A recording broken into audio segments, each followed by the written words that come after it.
একদিন অপেক্ষা, 1 বছরের বরাদ্দ ঘোষণা করা হবে। যে বরাদ্দে আমরা প্রত্যাশা করছি যে নবম পে স্কেলের শতভাগ বেসিক বাস্তবায়ন সহ প্রয়োজনীয় বরাদ্দ রাখার জন্য আমরা জোর দাবি জানাচ্ছি।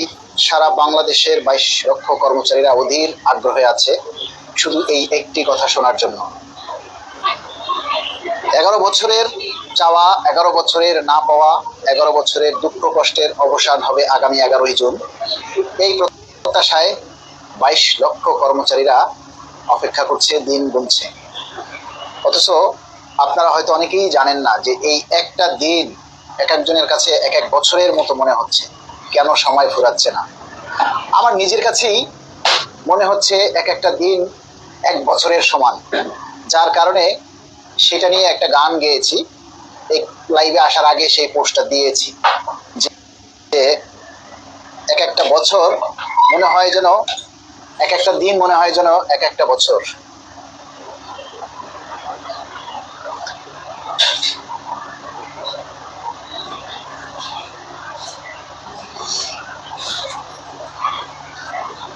তানভীর আহমেদ, আসসালামু আলাইকুম। বেসিকের শতভাগ বাস্তবায়ন চাই। এমডি সোহেল রানা 100%।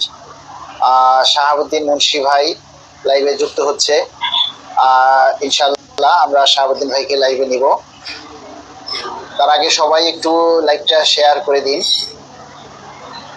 আমরা আপনাদের দাবিগুলি বাস্তবায়নের জন্য একটা দিন 11 তারিখ, জানি না আমরা কি শুনবো।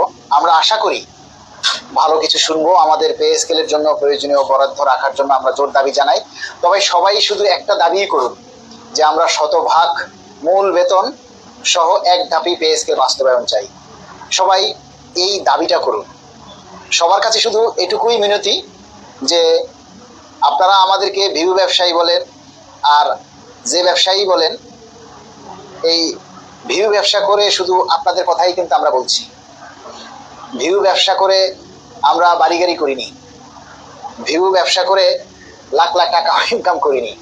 তবুও আপনারা আমাদেরকে অনেকেই ভিউ ব্যবসায়ী বলেন, এটা সেটা বলেন। দিনের মধ্যে 50টা পোস্ট দেই, সেটা নিয়েও আপনারা অনেকেই দেখি গালিগালাজ করেন। ওরে ভাই, আমাদের সব কিছুই শুধু আপনাদের জন্য, আপনাদের দাবি বাস্তবায়নের জন্য আমরা চেষ্টা করতেছি। আমাদের সব কাজ ফেলে, সব কিছু বাদ দিয়ে আমরা আপনাদের দাবি বাস্তবায়নের জন্য আমরা চেষ্টা করে যাচ্ছি। কিন্তু আপনারা যদি আমাদেরকে সহযোগিতা না করেন তাহলে আমাদের এই চেষ্টা আসলে কোনো কাজে আসবে না।